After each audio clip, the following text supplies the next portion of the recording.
We're live. We are live, Senate Education Committee, afternoon of Tuesday, March 31st, last day of March. And today we're actually going to do markup on our field and follow up on activity 3. We have draft 7.1, and it would have been 6.1, which would have been the next version. So I ended up doing a couple more tweaks with that, but everything new you still have in yellow from 6 and 7, right? It's from whatever Beth St. James Oxford Legislative Council. The yellow represents changes that have not yet been reviewed. I don't honestly remember the last draft number. Okay, yeah, the last draft we went through was 5.1, so this is right. So we can maybe first look at changes, then go back and try to do a section by section and see if we have ready to kind of at least tentatively check off sections, section by section. But why don't we do the and Phil, I'll say this: don't pay attention to all the pages with all the towns in which district, because that's one that would take a long time. But so otherwise, Beth. Sure. So just as a reminder, there's a key at the top. Anything highlighted in green is intended to represent a policy choice that you have not yet solidified. So for the most part in this draft, that is just references to something that requires a boundary and membership. And then yellow are changes from the last draft that we walked through together. So no changes to section 1. Section 2, there were changes highlighted in yellow, and that is because we've gone from 11 supervisory unions in the non-gray area to 12. And that. So we gained one? Well, yeah, the Bennington district was very large compared to most of the others, so broke it back to 6, basically. Yeah, now, and that's about the same numbers as most of the others. So you'll see highlighted in yellow reference to the new supervisory union, the Bennington Rutland supervisory union on page 1 there, and then the membership of that supervisory union to give them the very bottom of page 2, line 22, and then the substance of the membership goes on to page 3, all highlighted in yellow. This resulted in renumbering everything after, but I did not highlight that in yellow. Just know that all of your supervisory unions have been renumbered. So then we are going to jump all the way, we're just looking at changes to page 19.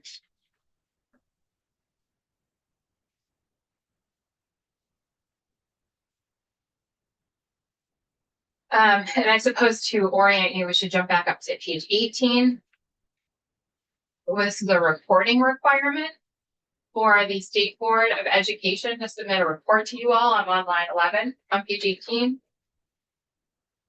For adjustments to SU boundaries for the supervisory unions located within the gray area. And also the school district mergers within the new supervisory union boundary recommendation in the gray area.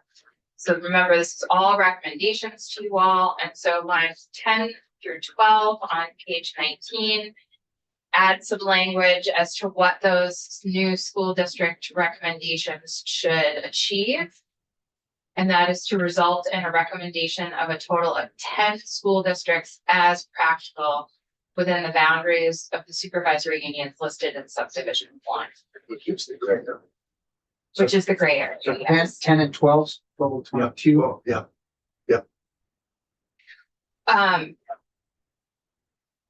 12 is in reference to the supervisory unions.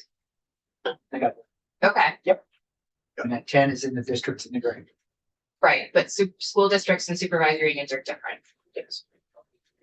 You explained that many times. On section 6, line 16. We're now in the reduction of number of school districts. This is where we're outside of the gray area in the supervisory unions, and you're asking for school district mergers to occur within those supervisory unions. And so the goal for those mergers would be on or before July 1, 2029, the state shall provide educational opportunities through approximately 50% fewer school districts. Then if you continue on page 20, talking more specifically on or before September 1st, 2026, the member school district boards of the following SUs shall establish study committees to study the advisability of forming a new or expanded union school district, and any combination that results in a reduction in the number of individual member school districts to a total of 48 school districts within the non-gray area as practical across all SUs listed in subdivisions 1 through 11 below, which is what appears in lines. Actually, and I need to update that to 12. Let's be conforming change I did make, but everything listed there. Senator Huffman. Would you mind going 48 or less? That way we'd encourage to get even below half. Yes, it's the only reason I didn't do that. I thought about that. But I think that we want to give the state board, we don't want to give, at least in my thinking is, didn't want to give the state board too much authority to shrink down and down. I wanted it to happen voluntarily, but at least get to that 48. So if more than 48 happens voluntarily, that's great. But I wanted to put a limit on what the state board could do. Because we want this to be largely voluntary. The hope is largely voluntary, and then the state board coming in and closing a few that have to get closed to get to that. And you're worried if you do 48 that you might get too much pushback on that, or a minimum of 48, or because you said as practical. So if you go 48 or less as practical, if they can bring to the table why it's practical. Because is that a decision they make and they push down, Yeah, or does that have to yeah. come before us before that happens? Yeah, so just I would love it if we ended up with fewer than 48, but I don't want, but I'm leery about having given the state board too much authority, because this whole thing we've got to gather, the support we've gathered for this by having it be largely voluntary and not too threatening. Yeah. And play devil's advocate just for a sec. So in one quarter of the state, we're trying to do this organically and encouraging them. And then there's a stick at the end if they can't get to a certain number. But in the other 3/4 of the state, we're directing. What's the mentality? Well, I would argue that you're right, we're doing it with the SUs, but within the SUs, it's the same process, voluntary, which was for two years. For what we know about is Rutland, Addison's all split up here, but Rutland.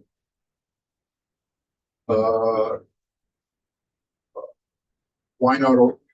Again, playing devil's advocate. Yeah, So we need to flush this. We need to kind of move on our concepts. Why not organic there as opposed to directed? Well, within it is organic. Because we have within the core areas, I think we have 9. How many superintendents? We had to end up with 12 plus 10. No, I mean, in Rutland, in the Rutland regional, whatever. One. Okay. Okay. Yeah. You go on. Yeah. So I think it's 97 districts within the core areas, and that's the half of that is 48. So you raised a point of tension here, but I was trying to, I think we've, being able to bring everybody we've kind of got coming into this with us. I think if we end up giving the state board too much authority, we might lose, frankly, some of this. Well, when you say practical, who are they going to answer to say that this is practical? Well, I think it would be the state board having to use some judgment about whether it's practical for them to be able to get to the 48. Don't you want the state board to answer to the legislation? Well, be in reporting, but no, that we are giving the state board the authority to merge, just like they had in 46. In fact, a lot of this language is Act 46 language, right? Well, not yet, later. I think the general concept is borrowed from Act 46. So what are you thinking?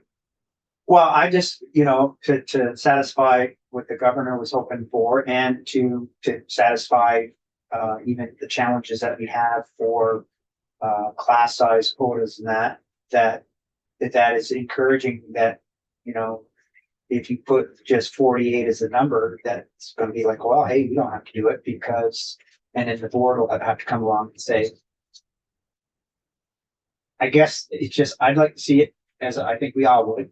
We want it to happen just as you want it to organically.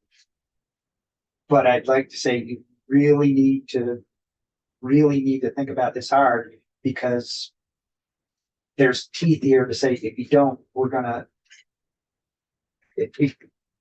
because even our public knows. But like I say, if you leave it up just to towns, your small towns, my small towns, they're going to be very reluctant to.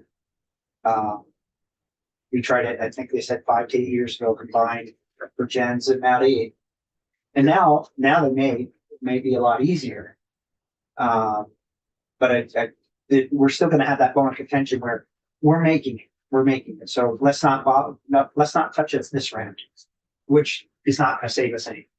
Or stop using the word save. It's not going to make it us more efficient because efficiency is what's going to start saving us. So I agree with that. So the premise here, and premise is that if they know the state board has the authority in the end, they will be much more likely to do it voluntarily, figure out who they want to be working with rather than waiting to see who the state board works with.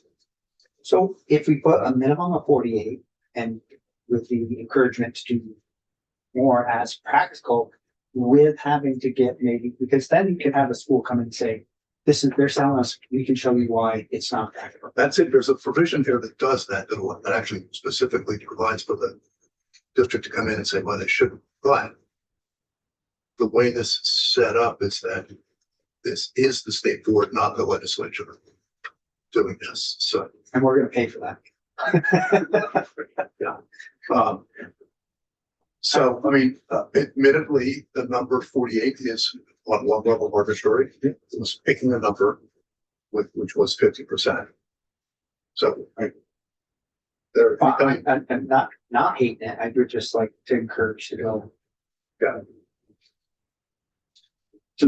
As a proof of concept, when can we start falling over to this specialist at JFO to start pricing this out to see if there is in fact cost savings at 48 or whatever number is? Why don't we, if this is really a goal and you stuck your guns for slow Vermont, let's do a little sanity check, on cost savings. If that's one of our goals or our outcomes, why don't we just pass this over the fence, let them give a week to do some analysis. After Eddie, I mean, I think there's so many moving pieces. That's it. Yeah, Moment in time. yeah. So Ezra Holden, Joint Fiscal Office. Just a comment, the specialist I believe the senator's referring to is from the JFO Foundation Formula contractor. Is that correct? Right. Who's been on board now? How long? So to clarify, are you speaking about the contractor hired pursuant to Act 73? I believe I. Okay, their report is, okay, just to clarify, their report is due back in December of 2026. So just to flag that if this is something you asked the contractor to look at as a map, the report would not be due until December of 2020. I guess I completely misunderstood the role of this new employee. I thought they were at our beck and call to do cost analysis for different scenarios to prove concept of, or at least to prove cost stats. So, negative, positive over. yeah, so, I would need to look at the scope of work to see if what you're talking about specifically, but the contractor from Act 73 was hired to report back for December, in December of 2026, and not quite what you described. Can I interject? Correct me if I'm wrong. I'm wondering if what Senator Weeks is trying to get at is, last year we had, regular meetings with JFO and lots of charts, a lot of numbers, looking at, what are the financial impacts of if we do this foundation formula and, if we switch out numbers here and there. Mm. And is that the type of analysis that you're looking at to get with if we're looking at this map with this number of districts? Yes, me. What I'm referencing back to is a year ago, we had AOE bringing cost analysis to us if we did certain things, their recommendation at the time, affecting districts, affecting staff, leadership, governance, like a split staff. They came up with a number. And they said, this is your net savings. Hypothetically, if you adopted this picture, this is what you could experience in cost savings, give or take. So I thought that what we would be doing incrementally is analyzing potential maps or structures, but then be able to show constituents this is a net effect. With this snapshot in time, that's what hypothetically we can experience in cost savings. If I can maybe open this, maybe an oversimplification of the question, but what I would hope to get is an analysis that answers the question of if we switch to 48 school districts and 12 SUs, what will those schools be receiving, and what will be paying on their taxes, which I think are the two. And I'm sure that's an oversimplification, but I think those are the two underlying questions that I'd like to have in front of me if we're looking at this map with the foundation formula that we're contemplating as well.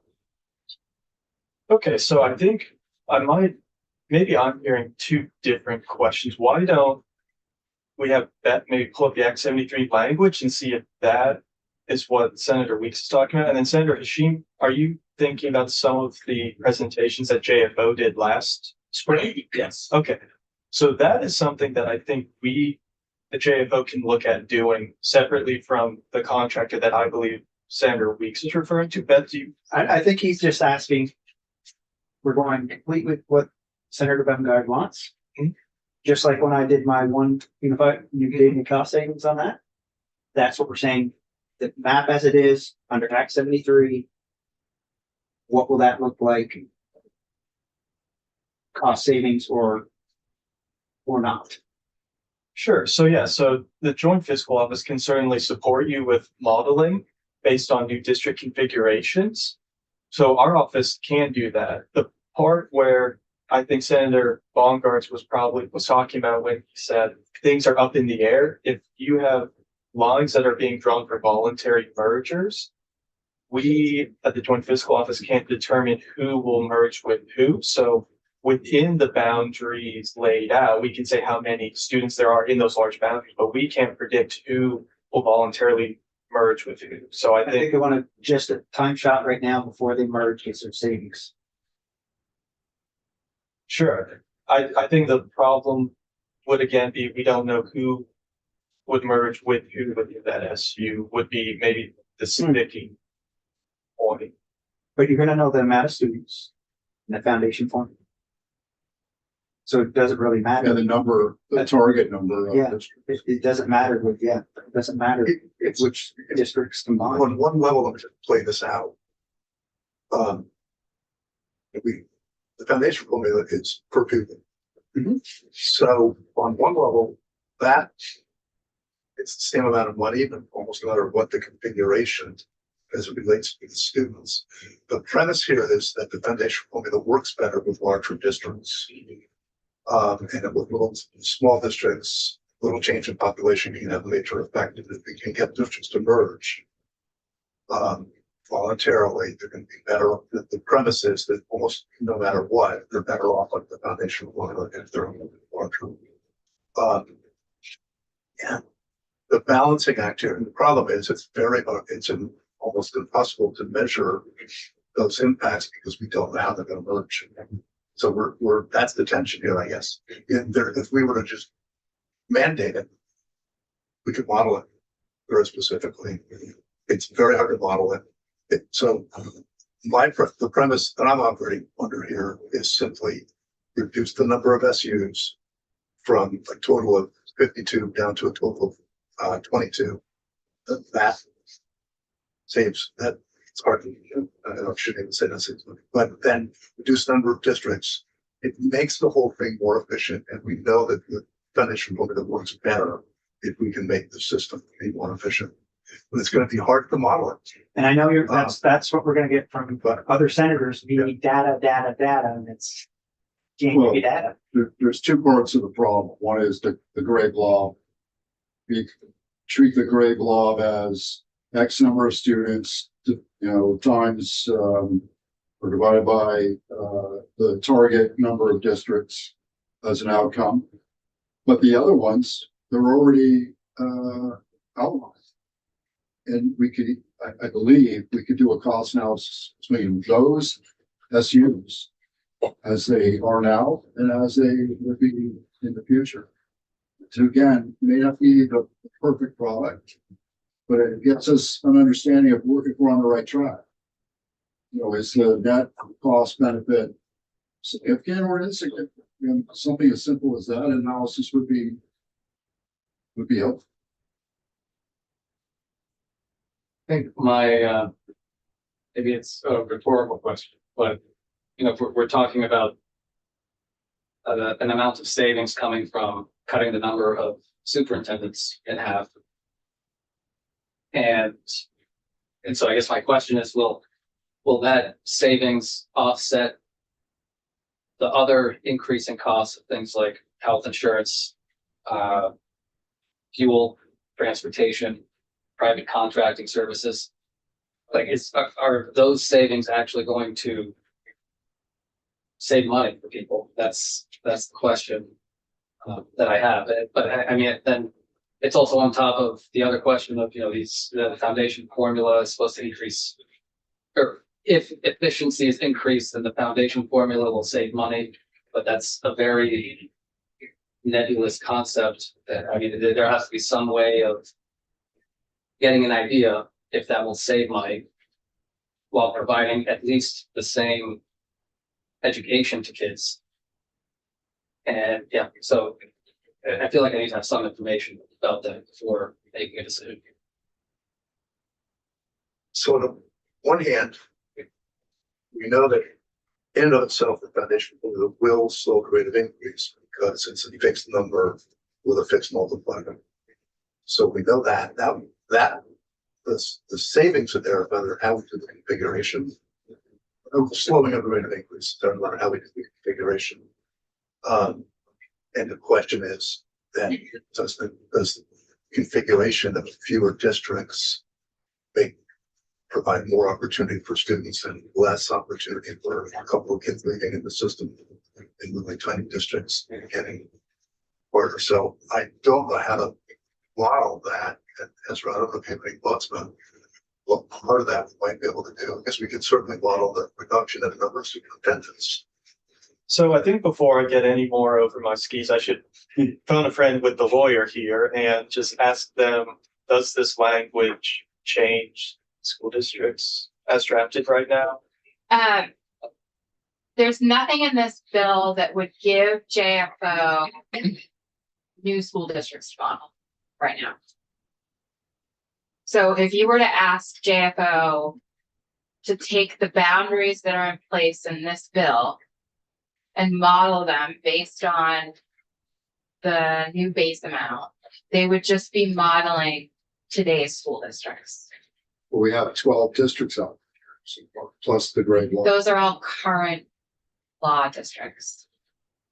current law districts, but there's a reduction in the number of superintendents. Right, but my understanding is the modeling that JFO does is at the school district level, not at the supervisory union level, because that's where our tax rates are.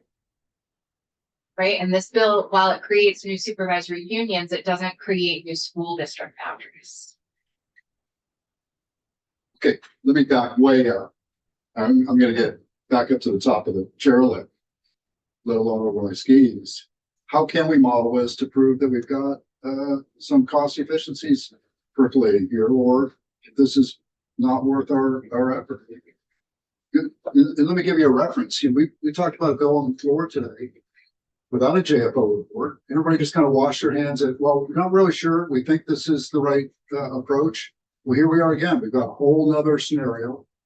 We need some analysis. And I thought we hired a person to help us with that, but we haven't called on that person to do analysis. Now knowing that in fact, they were hired for a different purpose.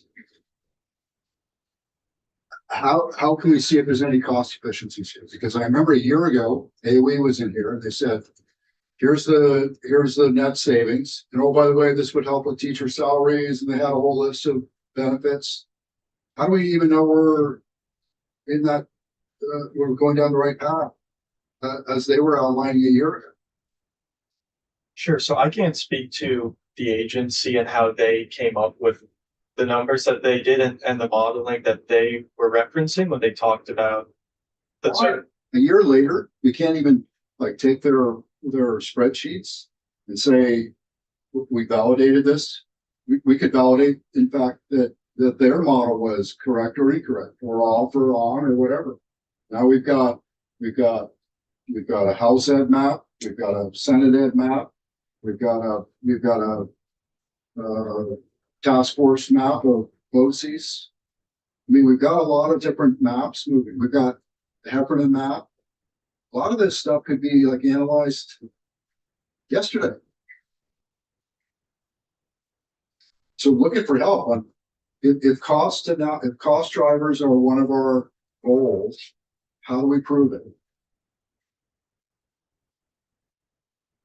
I think we have to remember that the money for SUs comes up through the districts. And the money saved in this is the factor through the foundation formula and a fixed starting point and a fixed multiplier. And staff. But Superintendent staff that was a high point a year ago. But the fixed multiplier will be there kind of no matter what. Then it's a matter of how well that money can get utilized within the districts. And I'm just operating under, we've tried mandating maps. We've been talking about that, and there's no way that's going to happen. People don't want that. So what I'm trying to do is move in the direction of fewer districts and fewer SUs, and fewer districts kind of by definition have to be more efficient. And we know that the foundation formula works better with larger districts. So we're trying to go through a process where I think we may end up with more mergers beyond what we're trying to get to as people look at the foundation formula and what it's actually going to do on their landscape. So, However, Chair, they are gonna say we want to see data. Senator Pete, We wanna see yeah, I want to see data because I'm not gonna it put a makes. name on anything that's. So it's got to figure. Yeah, I have to figure something so that we can get some analysis somehow, right? if I'm not trying, I don't want to, believe me, I'm just trying, we're having a discussion. Yeah. But the foundation formula is where the savings are. We know, we can quantify that. We know that. That's the answer to the question. And then the question is, how does the foundation formula best fit onto the landscape? And I don't think there's any question that fits onto the landscape better with fewer districts. Okay, well, why couldn't they follow Senator Heffernan's house? They did.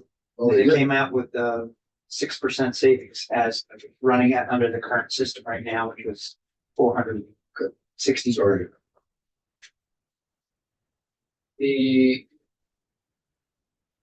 question, so, okay, so let's say foundation formula saves money.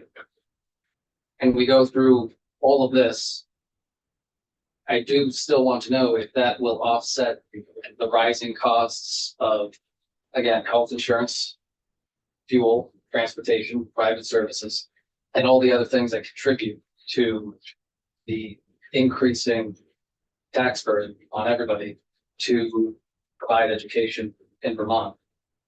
That's one thing that I would like to have at least a general idea of.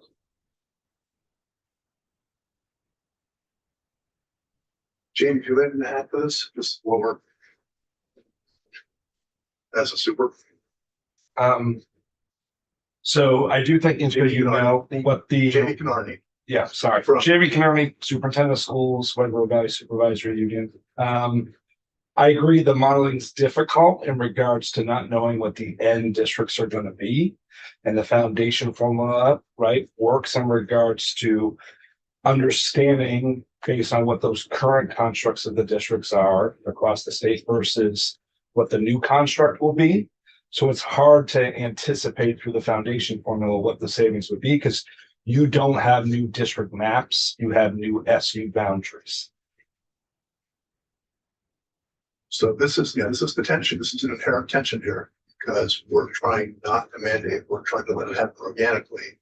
And when it's happening organically, we do know the foundation formula, the cost of the system is going to be, it's the number of students.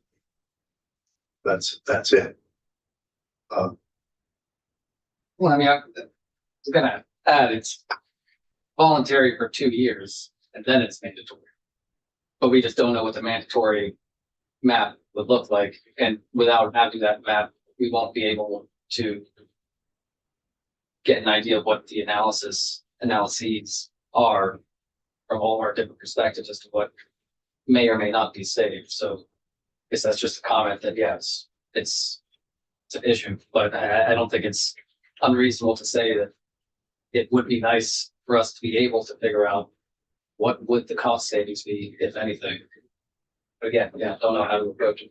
But Jamie, The one thing you could do is make some assumptions, which you already have, right, in regards to what your goal around reductions are and your goal around reductions within those SUs. So you could provide that data to JFO to work off of in regards to what the assumed reductions would be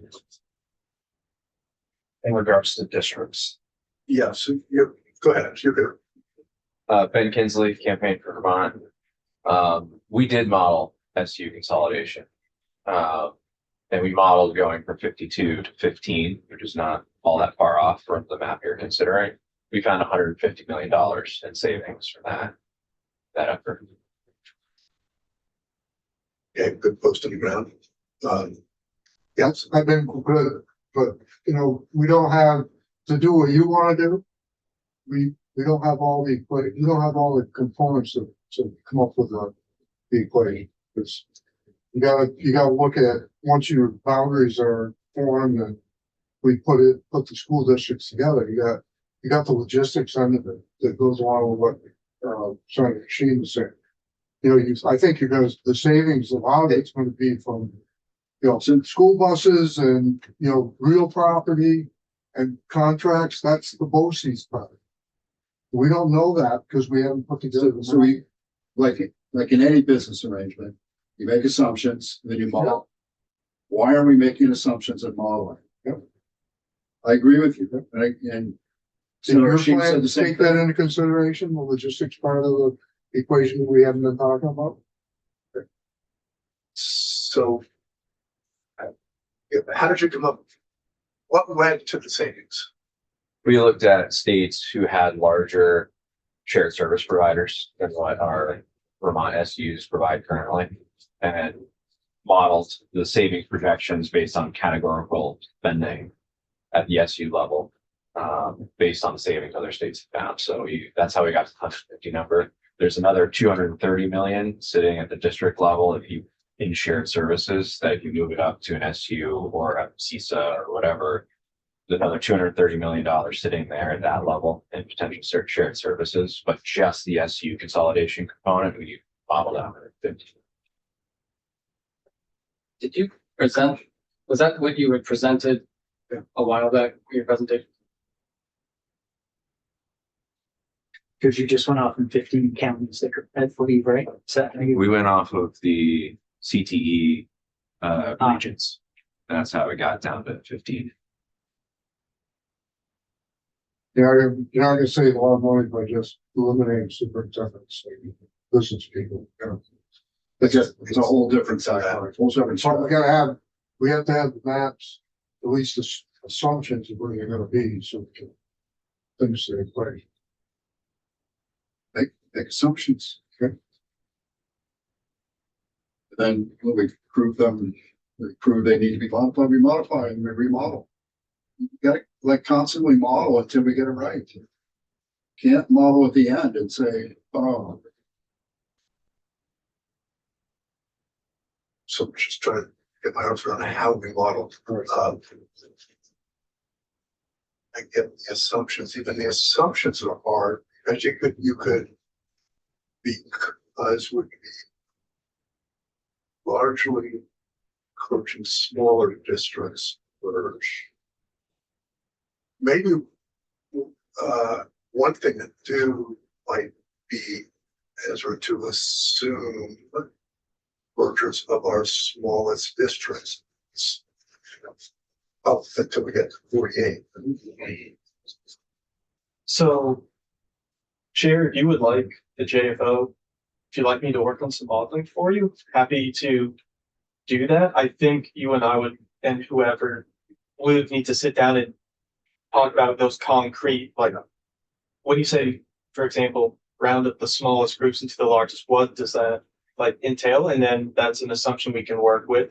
Happy to work with you on that. Like, we can certainly do that. We would just need some concrete assumptions, and Okay. and that might be a Okay. conversation better offline. Yeah. And not take up Yeah, all the no, this committee's has been time. good though. This is a little bit part a little bit, so this is good. Okay. yeah, can I add a little more thought that, I think it's imperative. And I think my colleague, Senator Rashid, would agree that it's imperative that JFO be the one to model. So validate the information coming forward here, validate the information that came out of the single district, validate the CTE map, validate the Conlin map, validate the Baumgart's map. Gotta start somewhere. Gotta start comparing apples to oranges to apples. Somehow we gotta find some synergy. And it can't be 4 weeks from now, when it's in the 9th hour. Don't blame anybody. No, I'm just saying. I thought, okay, Just the naive politician. I thought JFO would be validating everything we do around here. That's very naive. I understand. I'm just saying, I implore that we draw JFO into this conversation and start using them to hammer this out cost perspective. And AOE. And AOE. Yeah. Agreed. They should be. I apologize. Getting excited about it, but how we validated AOE's proposal from a year ago. But Doesn't one exist. moment, it's a dead letter. I mean, No, because they still could be right. That's my point. All those options should be lined up and you don't dismiss any of them, including the null solution, which is don't change anything. All those options should be lined up compared to each other, pros and cons and costs and Forces of action. Otherwise, we're gonna be 4 weeks from here, completely flat. With AI, it can go a little fast. If I could just say one thing, so my coworker and I, Julia Richter, we did go into the House Committee on Education, and we did have a printout there which talked about the House Ed's map, and because they did ask us for district by district, so there is a printout on the House Ed's website if you would like to look at that and get an idea. So we have done some analysis, and because we were asked specifically to do that and given a few parameters. So like I said, happy to work with the committee and with Chair Baumgart's, whoever, to test out a few different assumptions and configurations. So yeah, absolutely. We have done some of that work and we're happy to do more if as requests. I got a good idea of what but put together as a question. Let's continue. We're on section 7, page 20, line 17. No changes to this section. The next changes are, you jump to section 10, which is page 23. Final state action. Line 17. In order to modernize Vermont school district governance structures and meet the goals set forth in section 1 of this act, while reducing the number of school districts located within the SUs listed in section 6B to a total of 48 school districts as practical. So that same goal there, the secretary shall. And then on page 24, it's that same language, getting down to a total of 48 school districts as practical. And then on page 24, line 19, subdivision 3, any mergers proposed by the agency shall be based on the following considerations. This is largely the same as in the last draft you looked at, but the wording is a little different. So any mergers proposed by the agency based on the following considerations. School districts with small average daily membership counts shall be a priority for mergers. I would just note that small is a very vague and ambiguous term. I did respond to you. Nope, we talked about changing it from student counts to average daily membership. I'm but sorry.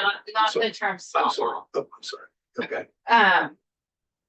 So I would encourage you, because this is part of that delegation process where you're delegating your authority. I would encourage you to be more specific with what small means. But that's one consideration. Subdivision B had no language change. Subdivision C, I'm on page 25. Will the merged school districts have adequate infrastructure? Subdivision D, will the merger lead to improved opportunity? And subdivision E, will the merger lead to potential gain? The concepts were the same, just the wording was different. But this, no, but this is the premise. Oh, that's it. Yep. And then I don't believe there were any other changes. No other changes. Okay. Seth, can I ask you a question? I'll go when we're in section, one we just did, page 25, section C, D, E. Why should there be a financial aspect of it too? I think it's implied, maybe it needs to be more specific.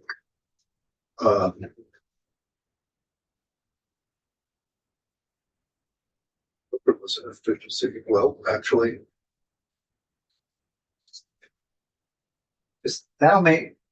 Should make schools look at their bottom line, if you will, and go, we're gonna be looked at because our bottom line, you can't eat it. I don't know if I'm terming it. no, you are. You're asking, should there be an F that says it will result in savings done? Will the merge lead to saving financially? Or when they're looking at it, financial should be one of the things they look at. I wouldn't word that. Well, will the financials, will the district merger result in financial efficiency? Greater financial. Or how about is the school financially sound? Which will lead to a Well, so we're looking, this section is if the state board, assume we only, we don't get enough through voluntary mergers. and I think that should be one big Yeah. item. That's So one of the this first they should is do. what the agency proposed, but these are the criteria that the agency will look at when they're recommending to the board and the closing the gap to 48. Yeah. And so it's not a school, it's two districts. So will it just something like, will the district merger result in Net cost savings. net cost savings? Yeah. But that's just a consideration, I think, with JFO validation.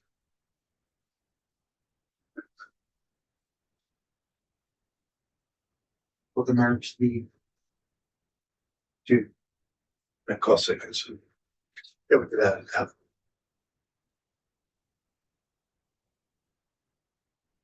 That's it. for the district or just, yeah, they didn't leave it just like that. The merger. So will the merger result in? Will the merger be to net cost savings? Simple as that. Yeah. That's it. So that would be it. Or to make it more ambiguous. What is the net cost delta between current and future? That's what we're really trying to, and the answer could be no, and if they tell themselves no, they prove to themselves no, or then that's part of the, that's like they can reject mergers as well as approve mergers. No, we're not letting them reject mergers in this. Because we're saying if if the district wants to merge, they can merge. Okay, Yeah. I'll retract that. I'm just saying that instead of saying it must be I'll leave it. Oh,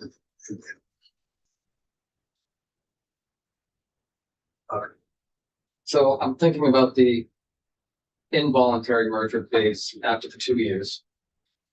And I'm wondering, is there a way in which the State Board of Education draws up its maps for the forced mergers? But prior to them being implemented, it gets an analysis followed by our approval in the legislature. that's a major shift if we do that. So, which is maybe okay, but so we're saying, so the agency makes the recommendations to the board. These are what the criteria the agency uses, and then by definition, I think the board would review the way that they arrived at the recommendations. Yeah, so the agency's proposed forced mergers gets a fiscal analysis. And maybe it'll be a discussion point as to whether or not we would agree that the legislature should approve whether or not that new map, after looking at the analysis, will go forward. But I think that's safe. Well, and maybe not safe, but I think that's a good approach. I believe if we agree on the criteria and it makes sense, I don't know why it would have to come back because we're giving them, just because you may get a town or get the representative senator vote. I know it makes sense and it shows it makes sense, but we don't want it, so we want you to vote against them. That's something I could see happening. Not necessarily would, but it's like, no, we set the criteria. The Senate agreed, the House agreed, this criteria work, let the state board do its job. Well, I think the fiscal analysis aspect of it is, I think, one of the most important pieces, because I don't think that, we have this proposed map that AOE makes for the forced mergers. And then there's a fiscal analysis that says you're still going to be paying a lot for your taxes and you're going to have a bunch of merged districts. Good luck figuring it out. It's Act 46 Part 2. I don't think it's unreasonable for us to have a say to whether or not we're going to force those mergers and disrupt a whole lot of different school districts. I agree with it, but it's just going to add more time to the process. Also could argue that more uninsured kids is just as important. I would say that's number one. I think cost is it's down the pecking order. We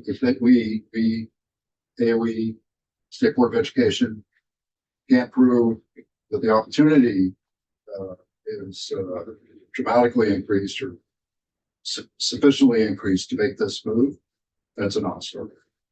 Regardless of cost.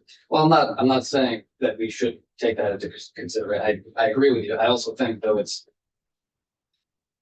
I mean, the main impetus for all of this was increased property taxes.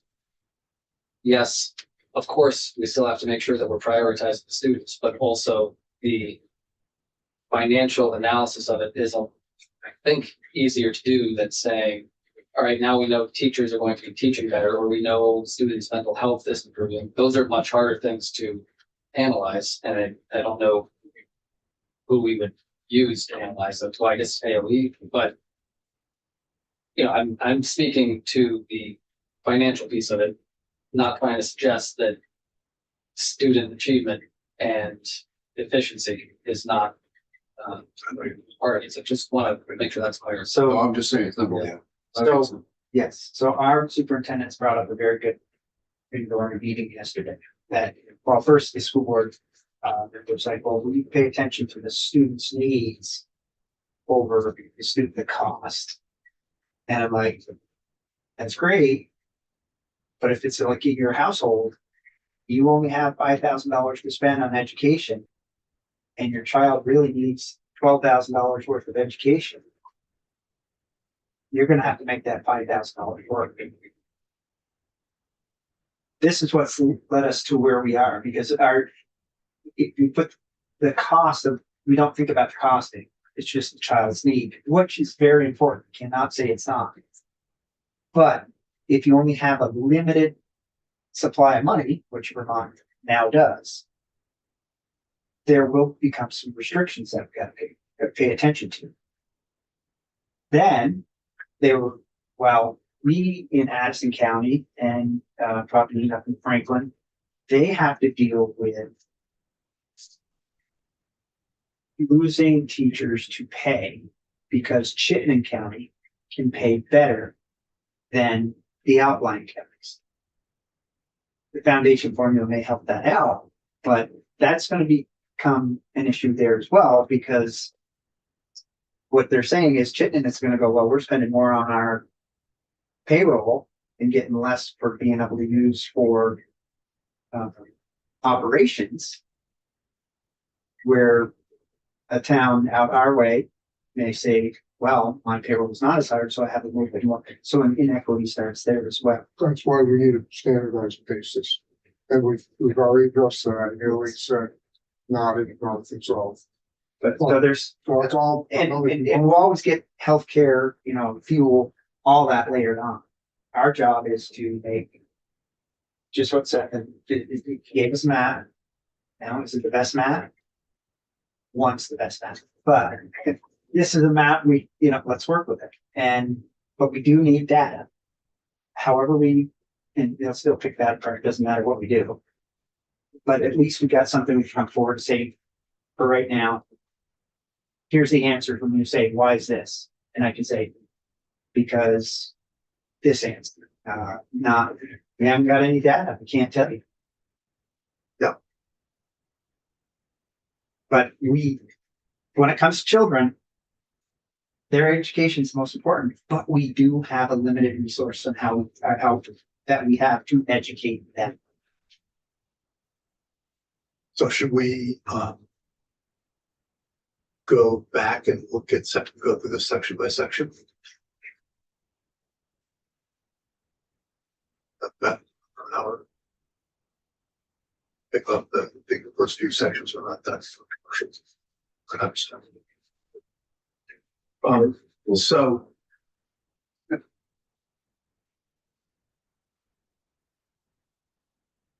Okay. So I think I have, what I think I'm gonna do is talk with Jeff about reduced districts, SUs. We can maybe figure out how to make a couple of assumptions there, and then assume that we're merging the smallest districts merge into larger districts. That'll at least be a way that we can figure out mathematically which ones they would be. hopefully, and then just do some modeling based on that. Get a sense of savings.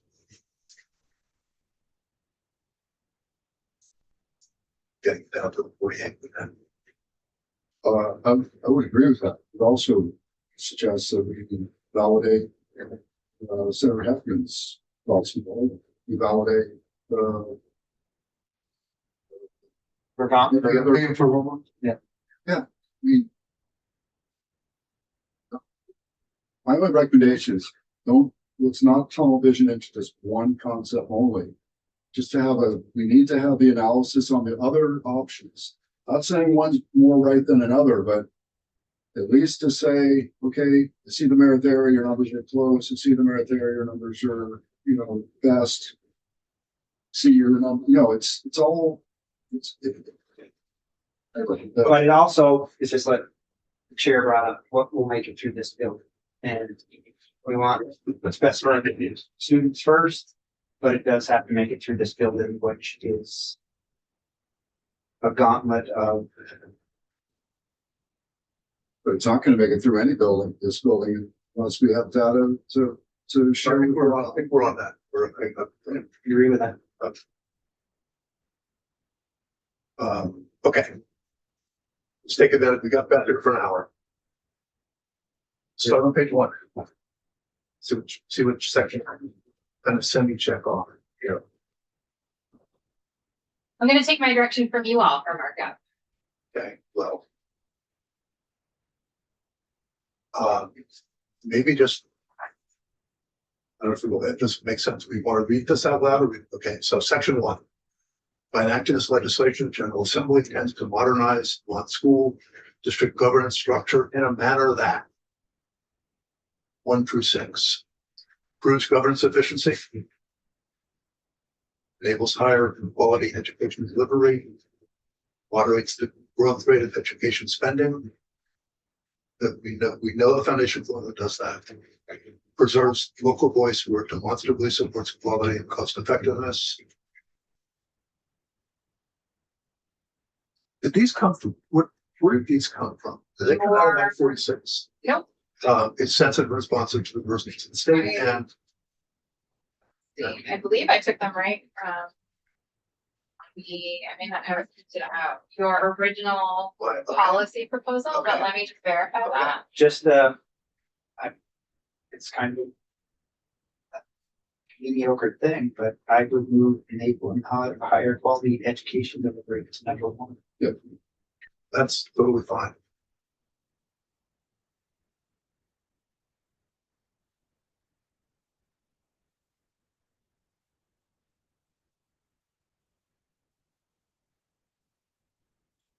Um,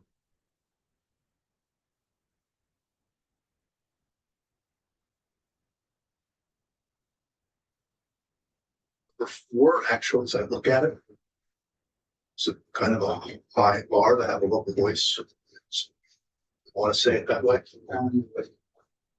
Where it demonstrably supports quality. I mean, obviously, we hope it does. But Can I put it in the form of a question? How does number 1, governance efficiency rub against local voice? I mean, that's, from what I've heard, that's kind of the two polar ends of the same topic. and yeah, I think we're trying to take both into account. How about preserves voices where it's demonstrated support quality and cost effective?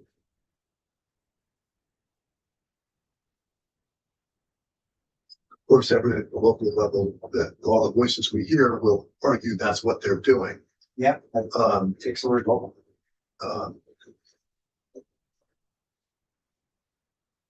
Say preserves local voice.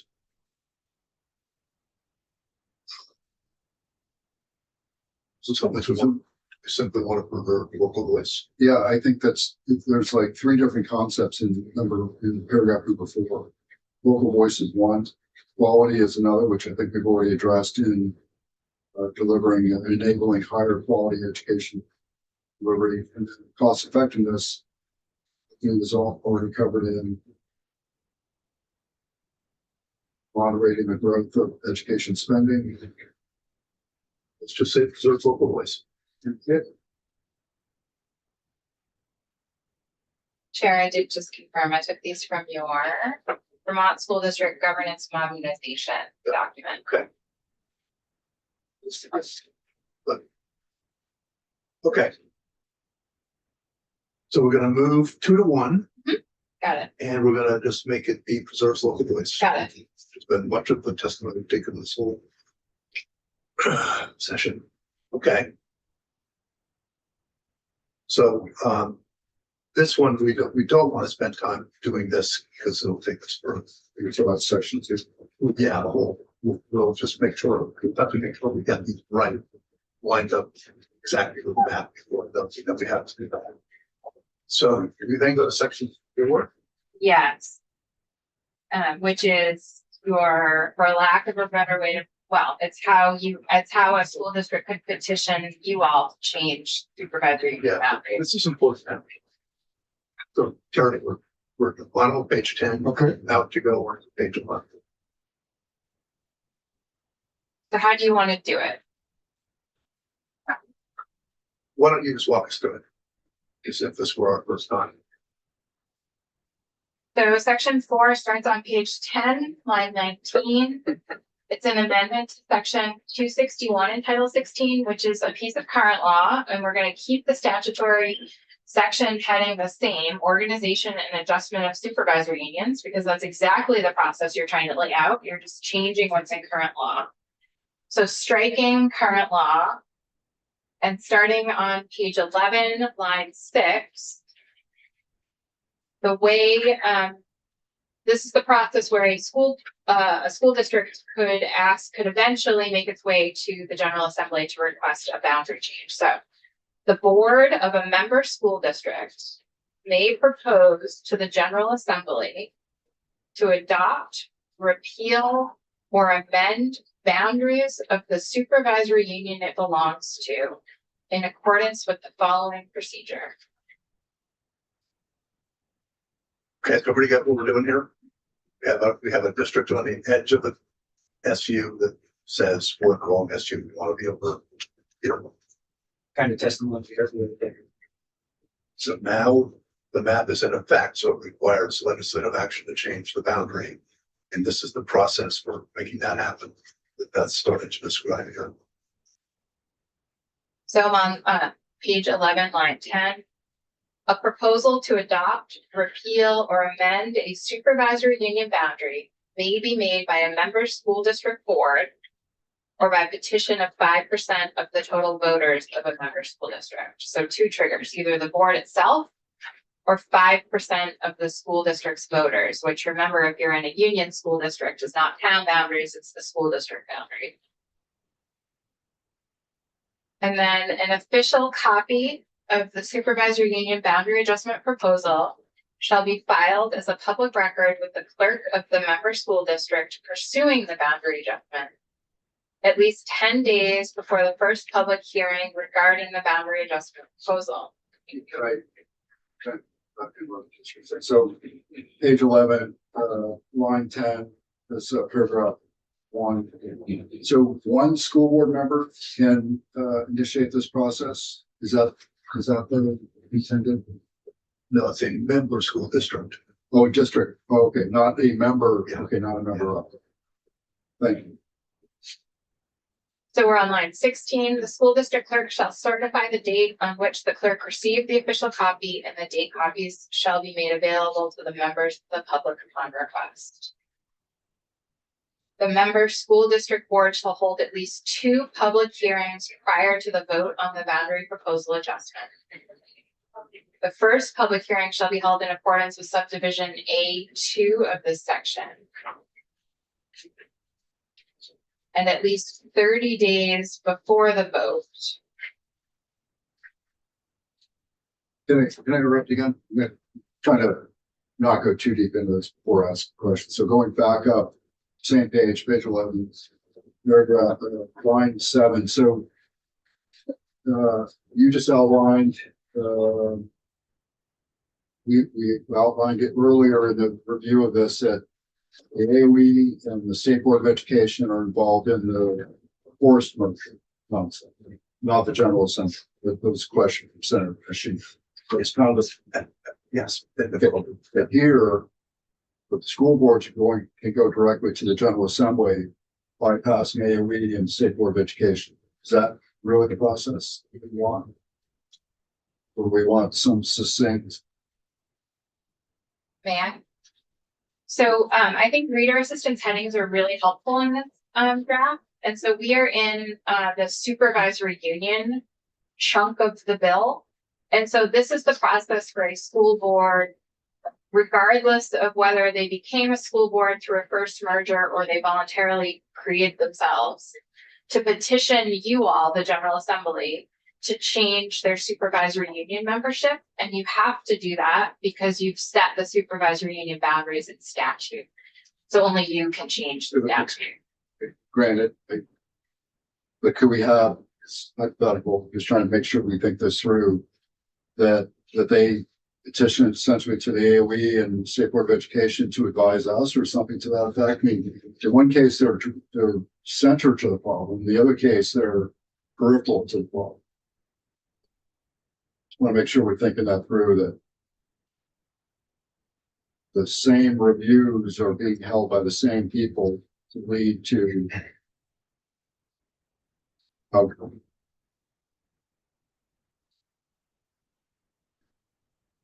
I'm happy just to leave it circle and come back to it, but No, and there's practical issues involved in why this ended up the way it did.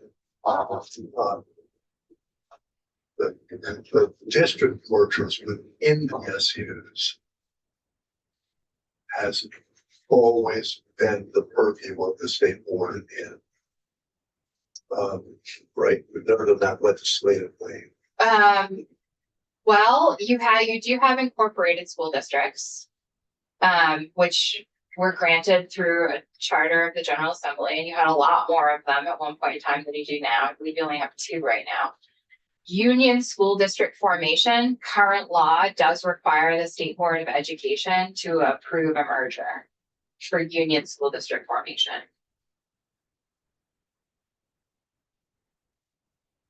And I think if we had districts having to come to the legislature for mergers, it would be a nightmare. yeah, I'm not upset. We're in the SU section. Yeah, we're an SU, so it's, but by necessity, it's the legislature because we have set the boundaries and only the legislature to change it. So when it comes to adjusting an SU boundary, it must be the legislature. Right. Okay. Got that. But can't, or is it appropriate for AOE and State Board of Education to analyze the proposal and to put the fingerprints, To add that into the mix here. Okay, let's review process? Yeah, let's put a pin in that for a second. Let's finish this section because it will remain relevant as we go through. Okay, so we're at the bottom of page 11. So there's going to be 2 hearings on this request. The first is 30 days before a vote. And if the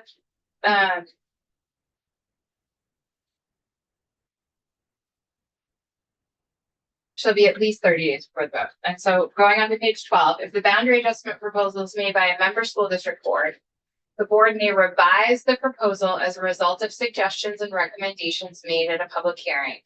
But in no event shall such revisions be made less than 20 days before the date of the meeting to vote on the boundary adjustment proposal.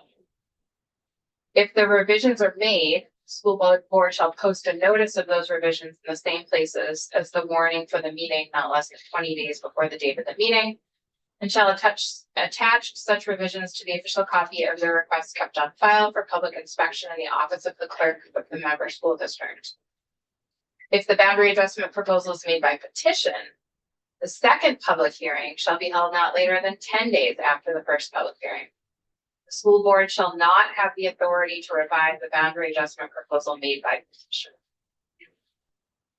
After the warning and hearing requirements of this section are satisfied, the boundary adjustment proposal shall be submitted to the voters of the member school district proposing the boundary adjustment at the next annual meeting, primary election, or general election in the form in which it was filed except that the school board may make technical corrections. So, yes, Pretty vague. I mean, you could wait a year if you want to wait for the next, general election. you mean the timing is right. We almost need a hypothetical calendar, the Time. time. I will just note that I took this process generally from the charter change process. And so the charter change process does not necessarily have a more specific timeline in it. You all are entitled to make whatever policy choices We you need to want. flush that. It does say shall be submitted at the next annual meeting. Primary election or general election, so actually it could only go on for a few months at most. Okay, so now going back to 7 weeks. If we wanted to get input from the state board, would it make sense for it to be between 5A and B, like a line 15, a new section in there, or would it make sense to have it after? If it had it before, it would, the voters would have that input from the state board. What would the state board say? We're asking the agency or the board, by the way. For input. Well, just reflecting on the organic, then forced mergers, whatever that process is. I thought that it would at least be appropriate to have a conversation here. Should we essentially use the same process in again, an organic change to SUs? That's what this is an organic change. Yeah, so it's from the ground up. And the only thing is it must come to the legislature. So I'm glad if it must come to the legislature, we need the state board formally involved, or if that the committee would have this, and it would seem to me. But I don't have the strong feeling one way or the other. If we want to have them make their recommendations, because all of this comes to the legislature in a way as form of recommendation. The votes from the districts, the boards, legislature has all that information in front of it as it decides what to do. And if we wanted to work into that, a recommendation for the state board or the agency, whichever one, that's okay. I think we can come back to it. I just want, Okay. I appreciate them sticking Okay. around.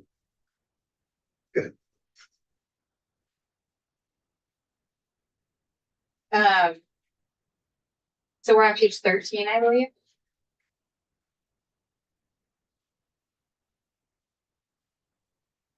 Subdivisions 6B(I). Each notice shall specify supervisory union boundaries to be adjusted, repealed, or amended, setting out those boundaries in the amended form of deleted matter struck through and new matter underlined. And if the school board determines that the boundary adjustment proposal is too long or unwieldy to set out an amended form, the notice shall include a concise summary of the boundary adjustment proposal. Shall state that an official copy of the boundary adjustment proposal is on file for the public inspection in the office of the clerk of the school district. And that copies thereof shall be made available to the members of the public upon request. So this is about the warning, right? Yep. And if it's a 2-page warning, that would, the premise is. The language is too long or unwieldy. Yeah. Your guess is as good as Yeah. mine on what unwieldy is going to mean to each individual. Okay. This is language I took directly from the charter change process. Okay. So this is language we use all the time. I can't say we use it all the time. But for charter changes. It is a concept I borrowed from the charter change statute. Yeah. That makes sense. So page 13, voting on boundary adjustment proposals shall be by Australian ballot on lines 10 and 11. The ballot shall show each boundary adjustment to be adopted, repealed, or amended in the amended form with deleted matter struck through and the new matter underlined. Shall permit the voter to vote on each separate proposal contained within the boundary adjustment request. If the school board determines that the boundary adjustment proposal is too long or unwieldy, it's the same concept. It can be shown in an amended form. An official copy of the boundary adjustment proposal shall be posted conspicuously in each ballot booth for inspection by the voters during the balloting. So there's the vote. The clerk, so we're on page 14, subsection D. The clerk of the member school district shall announce and post the results of the vote immediately after the vote counted.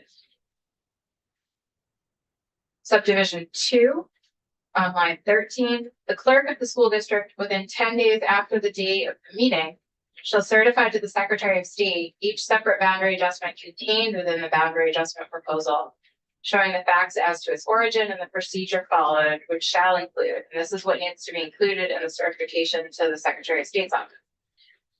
If the boundary adjustment proposal is made by the school board, the minutes recorded by the school board that detail the origins and intent of each separate boundary adjustment proposal. And if the boundary adjustment proposal was made by voter petition, the body of the petition and evidence of the required number of signatures. A copy of the official certified copy of the boundary adjustment proposal filed with the clerk of the school district. Copies of the warnings and published notices for each public hearing held.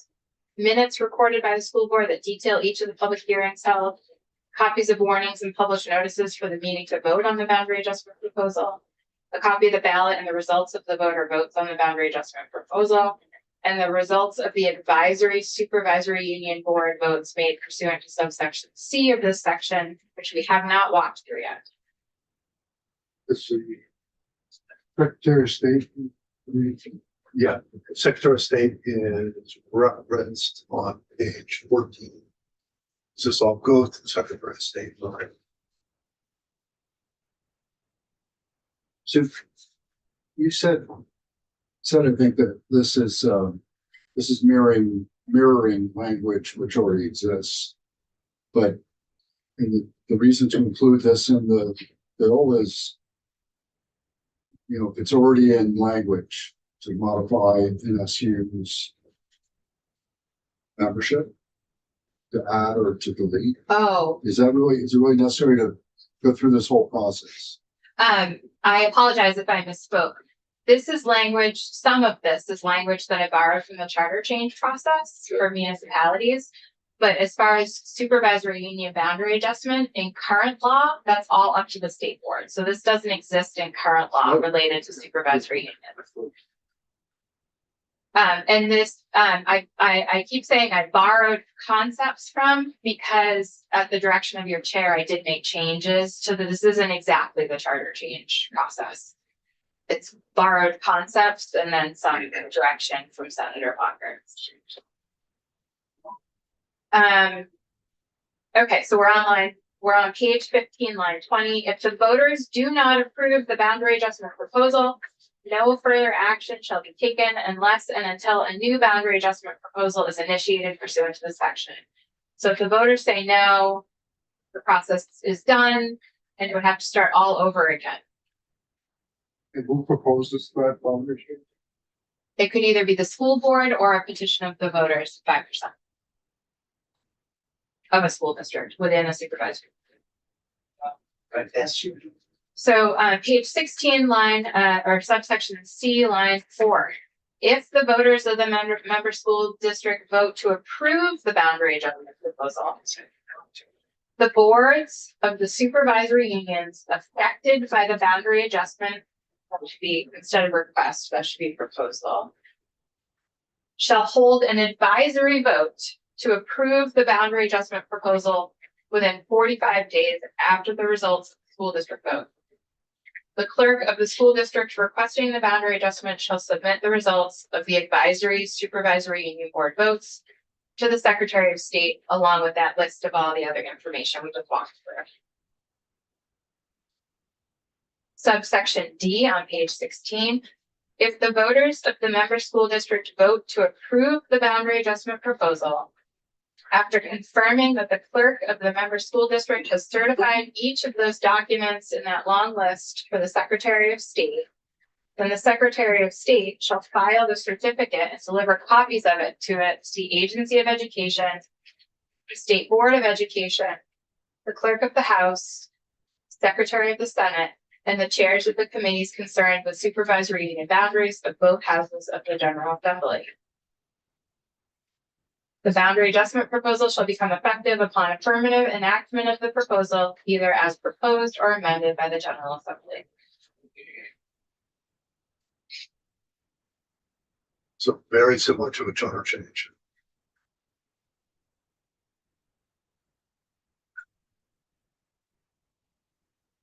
It's the Secretary of State or what are they gonna say about this? They have no say other than to be an assemble information and get it to the legislature as directed here. Because I think when we first started talking about this, they had some recommendations. For something. So I think that had to do with the school board. Boards. Okay, So you want to move on to section 5? so are we, does that all make sense, people? So the question about AOE and State Board of Education, I don't want to just dismiss that entirely, because here we are purposely, keeping them in, at least in the awareness loop, but they're not validating the recommendation in any way. And they're not, It is, and they're not, you You know, yeah, so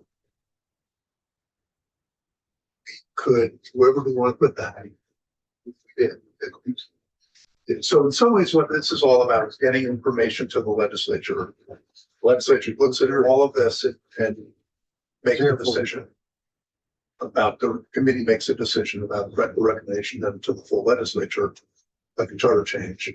And so at what point would we want to, we could add here, page 17, and after the General Assembly in line 4, we could add a little sub that talked about the Agency of Education shall review and I don't know what, make a recommendation to the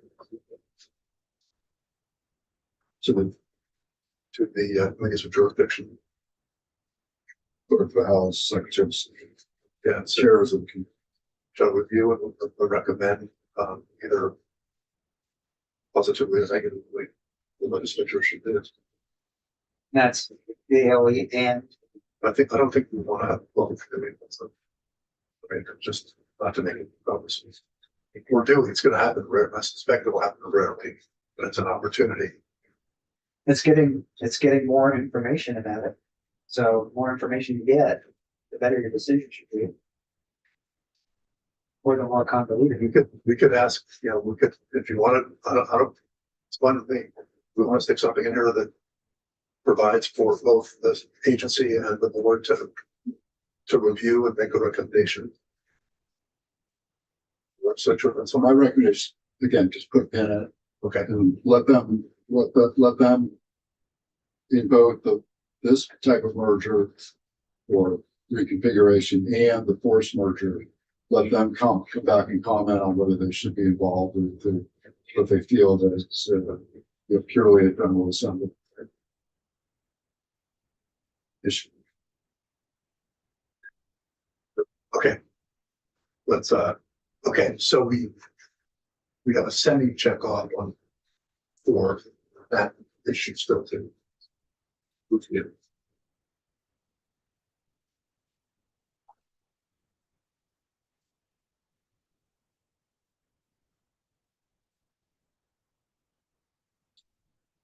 So yes, section 5.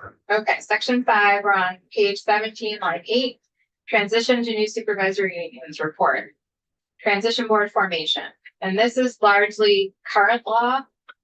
But in order to keep everything in one place, I've just repeated it here. So within 30 days following the passage of this act, the Secretary of Education shall separately call a meeting of the school directors of the member school districts within each SU. The number of directors shall be determined and directors shall be elected according to 16 VSA 266.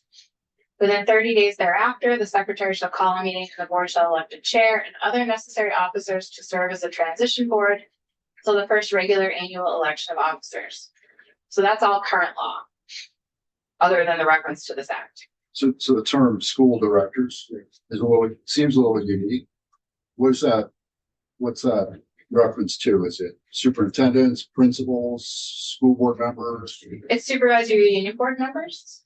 and I hear you. I just borrowed it from current law, which has not been updated in quite some time. So we can, instead of quoting directly from current law, we can say, meeting of, oh, I'm sorry, you're talking about line 11? Yes, line 10.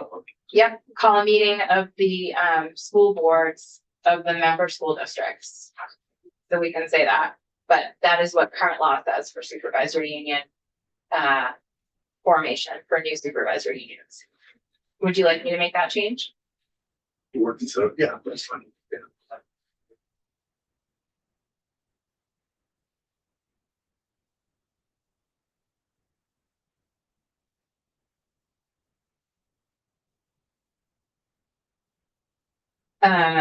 And then do you want the same change, the number of directors?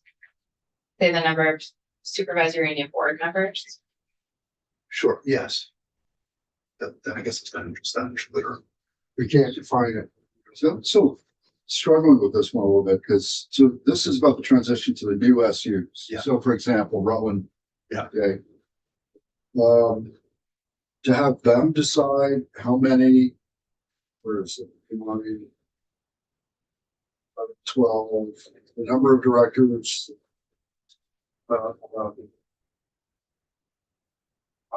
I thought that perhaps our government operations folks would be looking at this to make a recommendation to us on that target number. So it's not just a free for all for all the new SUs. It's kind of have a sense of how we're going to configure that. So it's pre-thought, it's equitable, it's fair. Well, they can do that. I'll look if we get the draft. On it once. Yeah, but here, okay, so here it says that they do it themselves. That the SUs do it. That's how it works now, right? That's current law, correct? Okay. Now you are operating in different worlds, right? Current law is a voluntary process. Well, it's not a voluntary process, but the state board is adjusting those boundaries, and there are no supervisory unions that are as large as what you are contemplating here. So it's really a policy decision. I have just put in current law.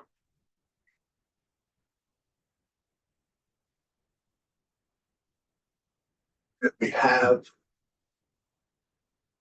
different models of the way the SUs put that together themselves over time, and they're all a little bit different. But it tends to be one or two members from each district, depending on sizes.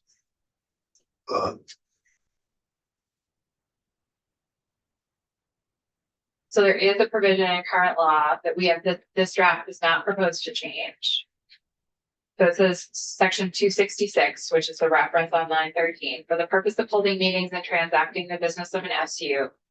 The school board of any district assigned to an SU having more than 3 members shall elect from such board 3 members who shall represent and act for it in meetings of the SU to which it is assigned. But the school board of any district that employs no teacher shall have only 1 vote in the supervisory union meeting. So there is a little piece of current law that we're also relying on to. So give us that again. How does that work? Do you want me to share my screen? Sure.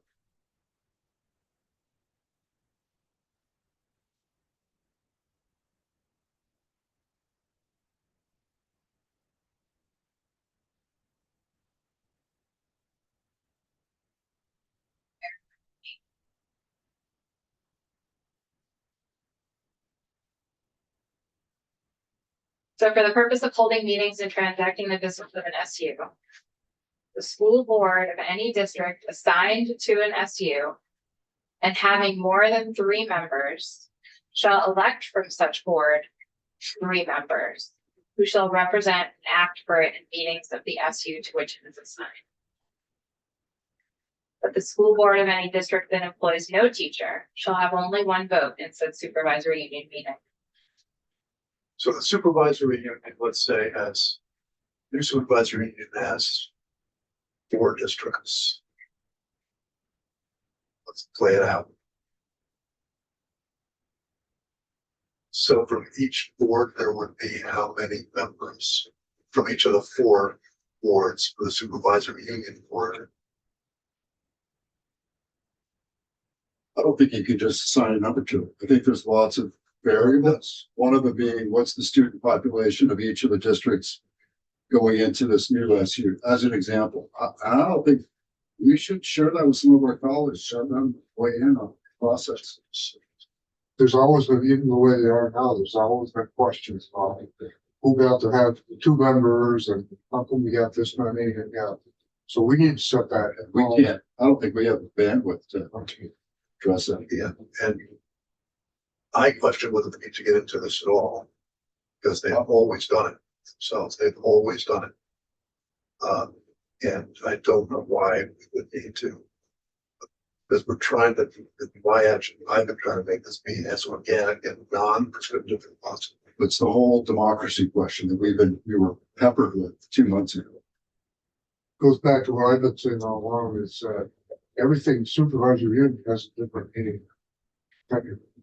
We should have renamed SU something different. Because this is current law, it's gonna get confused with what we're trying to accomplish, so. Okay, let's put a pin in this. So we do recommend, I do agree putting a pin in. But I do recommend bringing our government ops folks into this question, because this is central to their function.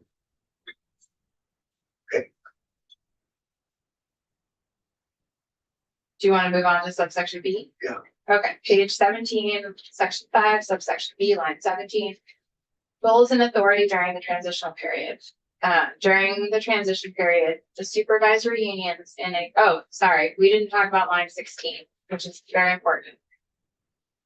The operational date of new supervisory unions shall be July 1, 2027. So you're giving them a year, essentially, assuming that this bill takes effect no later than July 1, 2026 to become operational. So between when the language takes effect, when the bill is signed, and the new supervisory unions become operational, that's the transition period. So the supervisory unions in existence on July 1, 2026 shall continue to provide administrative, planning, and educational services for their member school districts until the new supervisory unions created pursuant to this act are operational. The transition board, I'm on page 18, shall develop bylaws for the new SU that shall address how the expenses of the SU are, including those associated with central office and those associated with provision of special education services, shall be assessed to member school districts. The new transition board shall take all actions necessary to ensure the SU is able to fully comply with and execute each duty assigned to a supervisory union pursuant to 16 VSA 261A, not later than the operational date of the new SU. So rather than list out, try and anticipate every single action, you're just saying they need to do everything they need to do to become fully compliant. I think you can, from a legal perspective, without being in the field, I think this language is fine. You may get feedback from the field saying this isn't prescriptive enough, or we want more direction. And if you get that feedback, I would say I'm not the one who's going to be able to help you in making that list. You would really need that direction from the field. And I would be careful anytime we make a list to always run the risk of leaving something off. And then there's ambiguity over, well, they didn't specifically enumerate it, so are we supposed to do it? So it is a little bit of an art, not a science. So all that to say, I think subdivision 3 is meant as a catch-all, and it is really a policy choice as to how specific you want to get in there. Have we been on transition? This is section 5 is all transition work. Correct. Okay, yes. You haven't made any changes to supervisory union duties. Yeah. In general.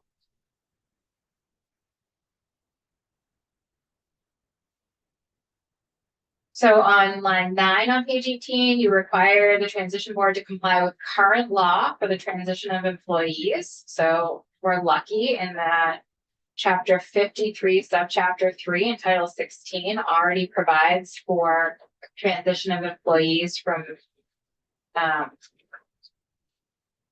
one body to another, whether it's school district or supervisory union. And again, I'm just reading the black letter of the law. You may get feedback from the field that says, hey, this is on a scale that is not contemplated under current law. We need some changes here. But there is a provision in that subchapter already for transition of employees. So subsection C is a report requirement. On or before December 1st of this year, State Board of Education shall submit a written report to the House and Senate Committees on Education with recommendations for, and there's 2 recommendations, and you may want to consider pulling this out into a whole separate section. Right now it's living in this transition section. So the State Board is required to make 2 separate recommendations. One is for adjustments to supervisory union boundaries within the gray area. And 2, So paragraph 1 is all the gray area.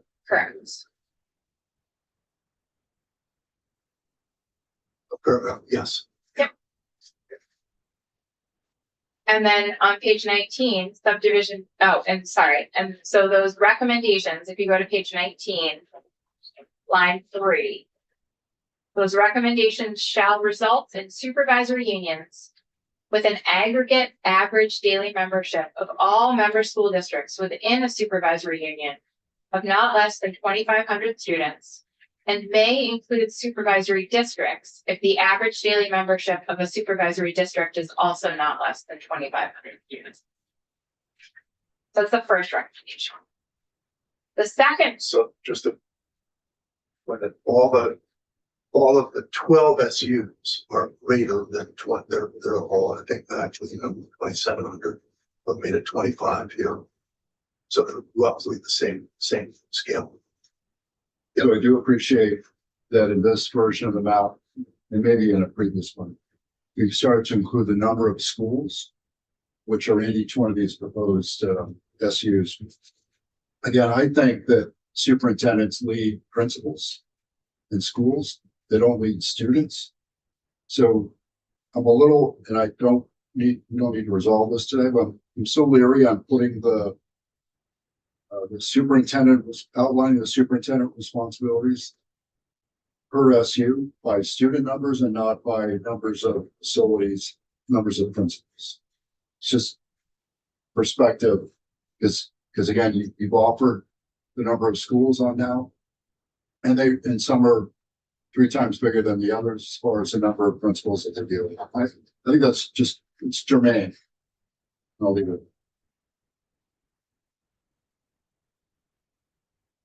the second piece of the report back is a recommendation for the State Board for school district mergers within new supervisory union boundary recommendations submitted pursuant to the subdivision right above this, which shall result in a recommendation of a total of 10 school districts as practical within the boundaries of the supervisory unions listed in subdivision 1. So within the gray area, what are recommendations to you all for school district mergers in the gray area? So just to make sure everybody gets this, right now, the red lines in the gray area, they are both a district and a supervisory union, or they are single district supervisory unions. Is that accurate? I'm sorry, say that They again. are single district supervisory unions. I think in the gray area, there's at least one supervisory union with multiple member school districts. But the majority of them are supervisory districts. So we're trying to get that number down to 10 and all of them being at least 2,500. Right now, there's 22. What I counted. But if we get down to the 10, it would result in 22, 12 plus 10. I have a question that I wanted to ask before we hit 3, but is there anywhere in this bill that addresses the special education funding gap with regarding the maintenance of efforts? Is that addressed in other bills?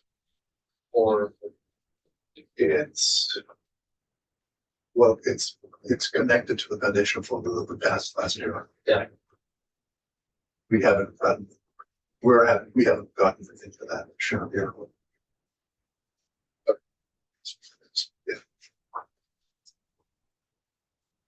Yeah. Okay. So we're doing it, this would result in us doing the 12 SUs now, this legislative session.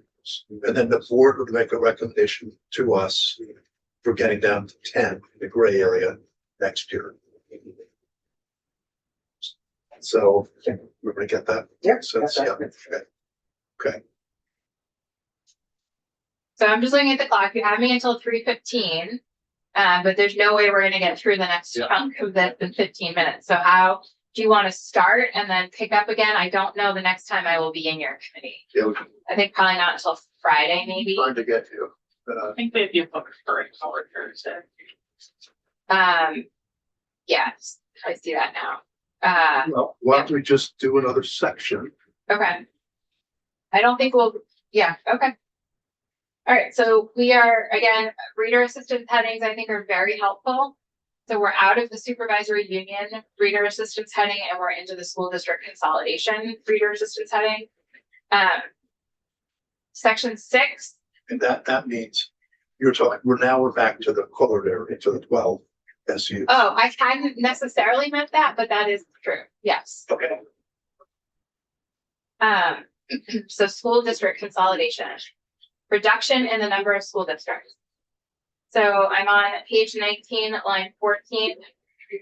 On or before July 1st, 2029, the state shall provide educational opportunities through approximately 50% fewer school districts than exist on July 1, 2026, through the actions described in this section. Supervisory union member district mergers.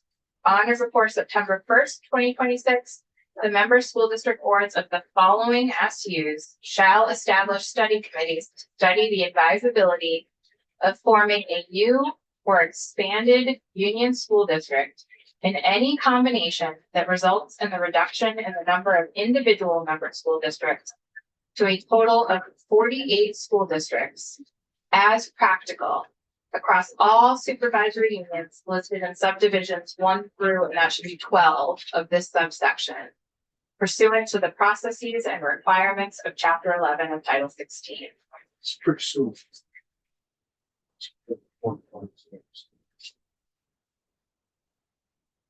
Yeah, let's, It's, go ahead. so the goal is on line 15 of 16. So on or before July 1, 2029, you've gotten down to fewer than, or approximately 50% fewer. And then on or before September 1st, 2026, the study committees get formed.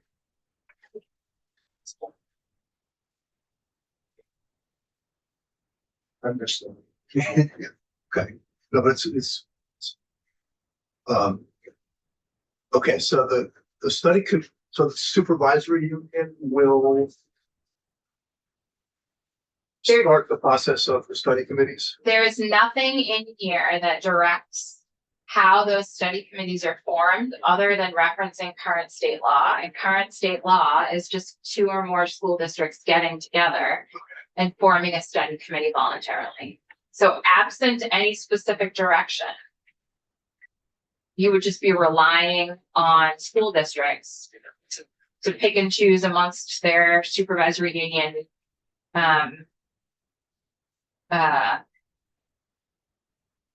co-members to decide who should be on a study committee with who.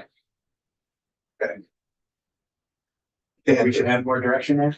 well, and so if they didn't do anything, would they be, what happens? They would be subject to the state board's merger. Okay.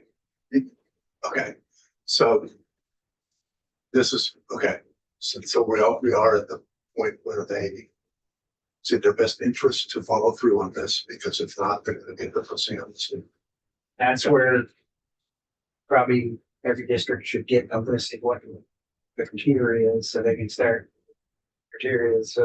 talking to each other to say, hey. Let me ask a superintendent, would that help, Jamie? If once we decide on this, sending out that so everybody knows what's going on? Or do you believe everybody's following close enough that amongst your selves, it would start happening? Yeah, I mean, what I like about this process is it provides the opportunity for districts to voluntarily go work and find their neighbors to work with, but you've also taken care of any geographical isolation. So it allows them, as I said, when I've testified to you earlier, the successful districts we've seen via Act 46 created a roadmap. There was buy-in locally, right? There was the sense that it wasn't being told how they had to merge. And I do think that district boards went through this during Act 46. It's the same mechanism. They will know how to go look at their neighbors and decide whether or not it makes sense for them to pursue a study committee.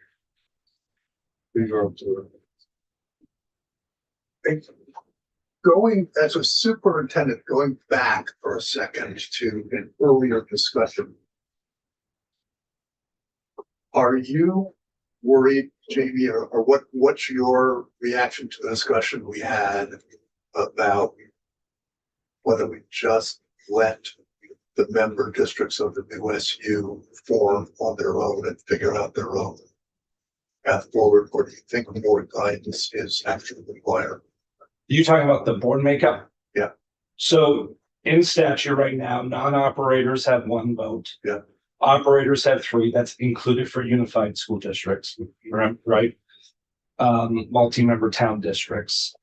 There is a subsection within statute that came into law maybe in 2021, somewhere in there, that a district, so one, through their articles of agreement, an SU board can reconfigure the voting members of the SU. They can take action on that within their articles of agreement. If a district board that is larger in regards to ADM of an SU feels that they should have a larger percentage vote on the SU board, they can petition the state board with that request. Okay, so the default is there's 4 districts, one of them's not operating. So you'd have 10 board members, Yeah. Right? 3, 3, 3, and 1. Let's say if one of those operators made up 80% of the SU, Yeah. average daily membership. And they couldn't come to an agreement. The smaller districts are worried that the larger district, right, is just going to unilaterally control how the SU is operating. But the larger district feels like they should have a larger percentage vote, but they couldn't come to an agreement around this, around their articles of agreement.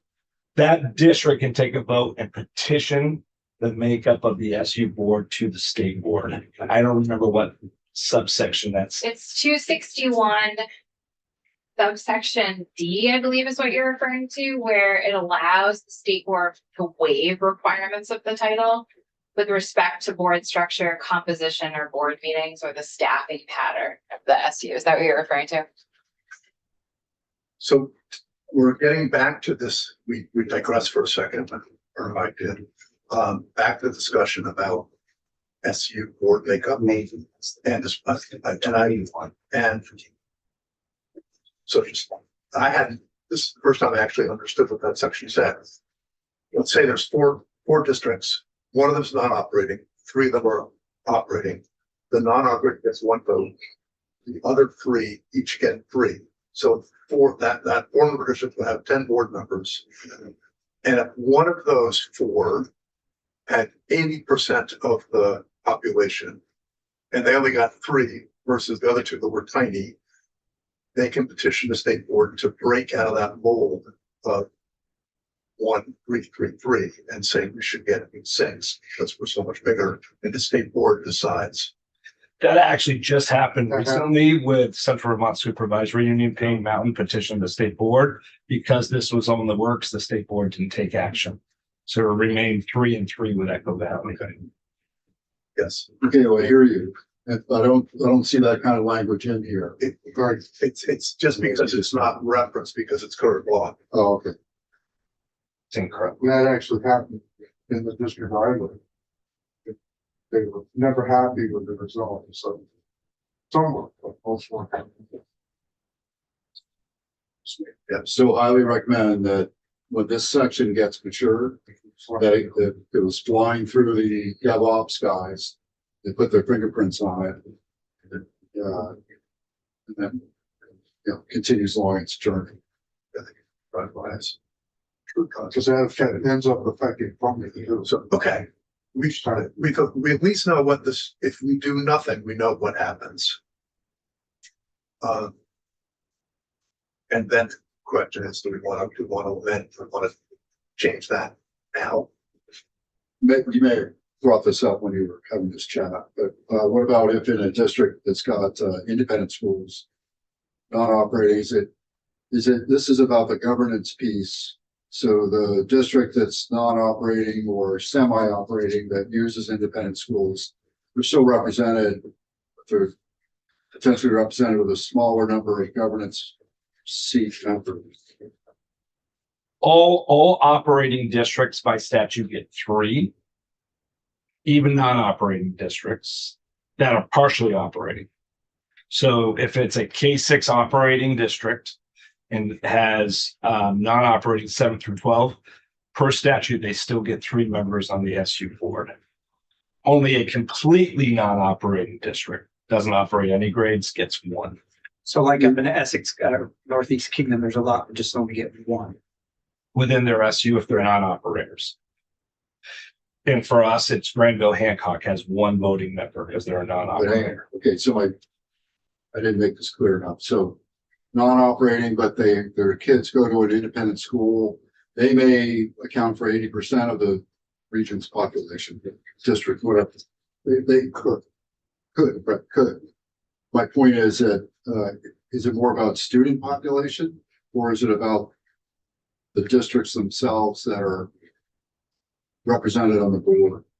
It's about average daily membership. And so those students who go to an independent school that the district's paying on behalf, that still counts as part of their Okay. average daily membership. That's Good place to stop. So we'll see you on Thursday. Yes, do you want to pick up where we left off on draft 7.1, and then I would make changes once we're completely through draft 7.1? So that we're not bouncing back and forth and trying to remember. Sure, that makes sense. Yeah, we finish this. So we're gonna start, I'm saying this in case I forget and I have to go back and watch YouTube. We're gonna start in section 7 next time I'm through. Thank you. Okay. We'll take a quick break. Yes. Not that we haven't been going every minute. Thanks for coming up. So, of course. Quick break. And, well, sounds awkward. So why don't we